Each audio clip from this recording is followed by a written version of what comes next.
எத்தனை பேர் பவுல் தெரியும்? Founder of the grace.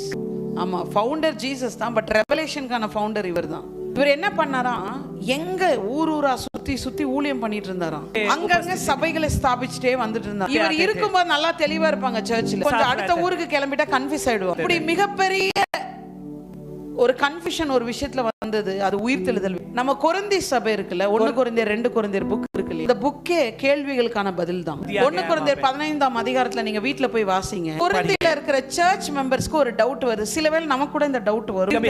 இருக்கா, மனுஷன் ஒரு முறை பிறப்பதும் ஒரு முறை மரிப்பதும் தானே அவனுக்கு நியமிக்கப்பட்டிருக்கு. ரெசரக்ஷன் இருக்கா இல்லையா? லாசரு கதையில என்ன சொல்றாரு, சொல்றா அவன் கடைசி நாளை உயிரோட எழுவான். அப்போ உயிர்த்தெழுதல் என்பது இன் கிரைஸ்டுக்குள்ள ஒரு பெரிய சப்ஜெக்ட். போன உயிரை மறுபடியும் கொண்டு எழுதல் தான் உயிர்த்தெழுதல். Resurrection is very important subject in Christ. இதை விசுவாசிக்கலன்னா நான் கிறிஸ்தவனே கிடையாது. அப்போ கொரிந்தி சபையில ஒரு மிகப்பெரிய குழப்பம் ஏற்படுகிறது. உயிர்த்தெழுதல் இருக்கா இல்லையா? அப்போ பவுல் ஆன்சர் பண்றாரு தூரமா இருந்து. உயிர்த்தெழுதல் இல்லைன்னு சொல்லிட்டா கிறிஸ்துவே விருதாவா போயிருவாரு. உயிர்த்தெழுதல் இருக்கு, ஏன்னா கிறிஸ்துவும் முதல் நாளிலே மரித்து 3ஆம் நாளிலே உயிர்த்தெழுந்தார். உயிர்த்தெழுந்தார் என்றால் என்ன அர்த்தம்? அவரை விசுவாசிக்கிற எல்லோரும் உயிர்த்தெழுவோம் என்ற அர்த்தம்.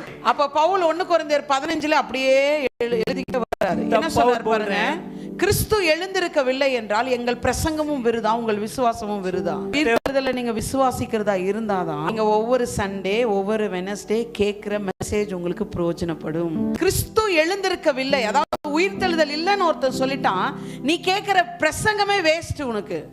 ஒரு ஃபண்டமெண்டலான ஃபெய்த் என்ன தெரியுமா? உயிர்த்தெழுதல் கிறிஸ்தவத்துல இருக்கு, அது எனக்கும் இருக்கு. இந்த மாதிரி டைலாக் எல்லாம் விடக்கூடாது. ஒரே வாட்டி தானே, ஒரே வாழ்க்கை தானே, ஒரே வாழ்க்கைன்ட்டு செத்து போயிட்டீங்க. என் வாழ்க்கை மறுபடியும் துவங்கும். உயிர்த்தெழுதல் மூலமாய் மறுபடியும் துவங்குகிறது.